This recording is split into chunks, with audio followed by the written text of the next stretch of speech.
So ఇలాంటివి కొన్ని ఉంటాయి, బిజినెస్లో సెంటిమెంట్స్ ఉంటాయి, కొన్ని మారల్స్ ఉంటాయి, కొన్ని ఎథిక్స్ ఉంటాయి. అవన్నీ చేయకుండా ఓన్లీ మనీ మైండెడ్ ఉండి, ఓన్లీ బిజినెస్ వైజ్ ఉండి, అంటే ఎప్పుడూ ప్రాఫిటే ఉండాలి అంటే మాత్రం బిజినెస్ చేయొద్దు.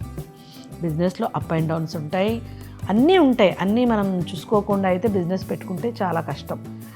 స్ట్రిక్ట్ అంటే రూపాయికి రూపాయి వచ్చేయాలి, రూపాయికి రూపాయి మనం తినేయాలి అని అంటే అవ్వదు.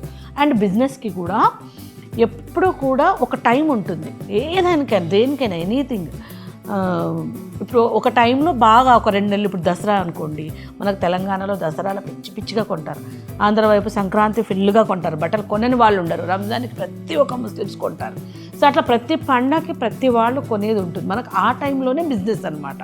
నాకైతే ఎక్కువ దసరాకు ఉంటుంది, దసరా, దివాళీ, సంక్రాంతి వరకు కొంచెం తగ్గుతుంది. బట్ దసరా అయితే ఊపిరి పీల్చుకోవడానికి కూడా టైం ఉండదు. నేనేం చేస్తానంటే అవేర్ చేస్తాను. నా కస్టమర్స్ రెగ్యులర్ ఉండేవాళ్ళు.